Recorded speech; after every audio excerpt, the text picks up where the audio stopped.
It's your boy Cam here. We're going to take a look at a mix pack in this episode of Mix Pack Review.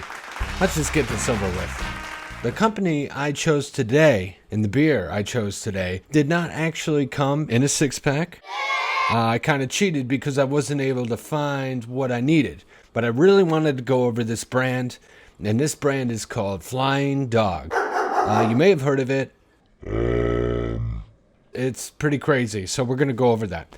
This company came out in 1990, and when I was doing some digging around about it, I read that the owner actually came up with the name Flying Dog when he was in a hotel room in Pakistan, and him and his buddies, the guys who thought up with this thing, painting on the wall was a painting of a flying dog. So there's that. It was like a 90s thing.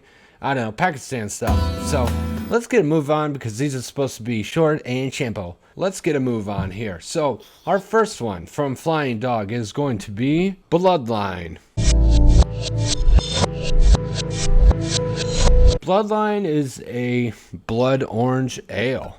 It staggers at a 7% alcohol content with a 40 IBU. It's available all year round. Let's go over the malts and some of the hops. The malts are going to be rye and caramel, and the hops are going to be Northern Brewer, Citra, and Galaxy.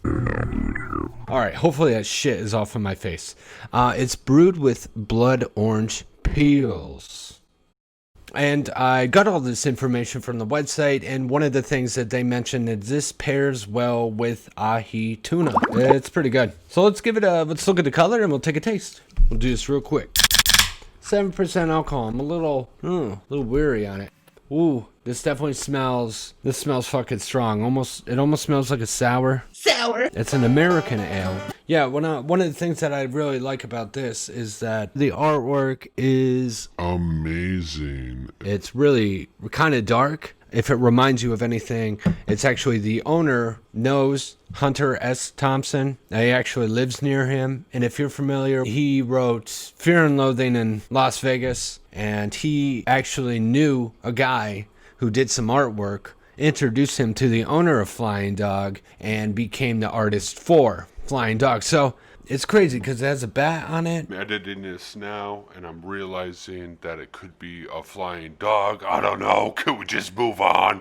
A bat on it and everything. And if you're familiar with Fear and Loathing, it's pretty cool. And it definitely reminds me of it. So the Introducees was made, and he ended up being the artist for all these cans. So let's get this going. All right. Pour that cup. Definitely has that sour smell to it. I'm actually got a nice gold color to it, almost like a rosy color to it. It's very nice. Like I said before, it's brewed with blood orange peel. I'm ready for this, so we'll see how it tastes. Really strong at first, but it's gone right away. It's kind of a dry aftertaste, and it's not bad for being 7% alcohol content. It's not too bad. Try it again. Second time around, it goes down real easy. I've noticed with beers that are strong but have kind of an orange to it, tend to go down pretty easy. I don't want to say citrus because there are some IPAs that have a lot of citrus in it that don't go down as easy. So that was fine. Let's go check what else of this mix pack. Anyway.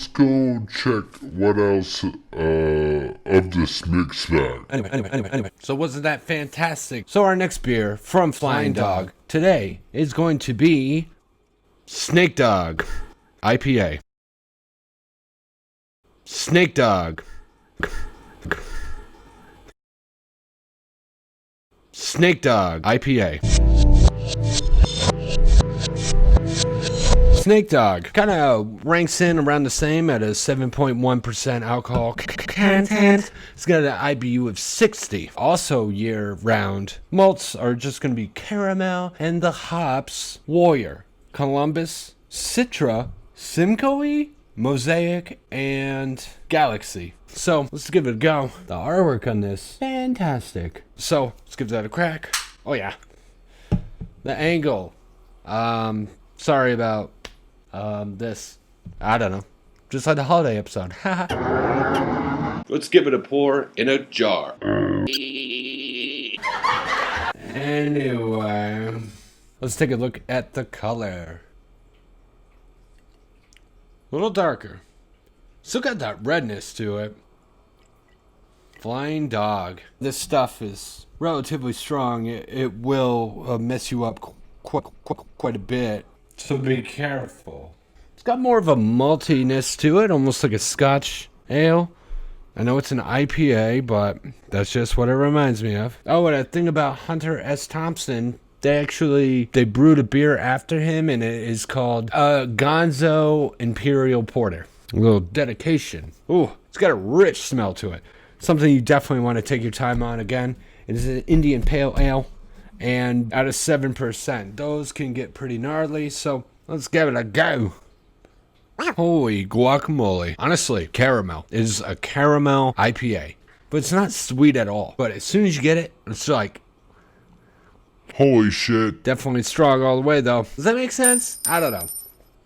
Okay, so the website does say this pairs well with peppered cheeses, which I actually have some peppered cheese, so put it to the test. This is habanero cheddar cheese. We'll pour a little bit more on the cup there, and we'll try it out. Fantastic. Yummy. Spot on pairing right there. Holy macaroni. Anyway, it's not cat dog, it's snake dog. So let's move on, mosey on to the next one. And now for our final beer of the evening is the more familiar beer of the brand, Flying Dog. And that happens to be, you might be familiar with it, Raging Bitch. Let's go over it. It's got a hefty amount of 8.3% alcohol content and an IBU of 60. It's available all year round. And this one, it's a Belgian IPA. The malts are caramel. The hops are Amarillo, Warrior, and Columbus. And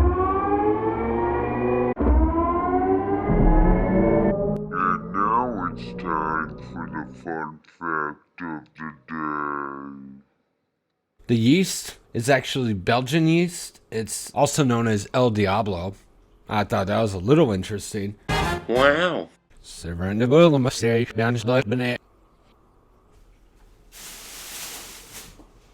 let's check it out. If we check out the can, it does have the front as the Raging Bitch. But if you turn it, it gets pretty dang scary, man. Because it's got the Angry Bitch on it. And I think the bitch is supposed to be female dog. Raging Bitch, here we go. This is the one that they recommend is good paired with barbecue chicken wings. Oh, strong. I can tell already. It comes out dark and scary. Scary. Definitely smells like an IPA. And it kind of definitely smells like I'm not going to like it too much. I'm not a big fan of Belgian with this style of beer. I'm not particularly a huge fan of it. They're really spicy. Not hot, but, you know, with spices. Oh, man. So let's give this a go. Bitch. Yeah. Yeah. That is very, it has a lot of flavor to it. Oh my god. You can definitely tell. Oh my god. You drink a 6-pack of this, you're done ski. It's got a bite to it. It's like, it's confusing. It's almost like it's sour, but it's not sour. It's spicy, but it's a Belgian IPA. I don't understand. Did I say the hops caramel? I can't even tell. It's definitely got a caramel color to it. With barbecue wings? I don't know about that. That's an interesting theory there. So, we're just going to cut it real nice, short and simple. So, thank you for joining me on the little mix pack that I made. It's a good combination. I'm done. But yeah, so it's your boy Cam here. Thanks for tuning in. Ta-da!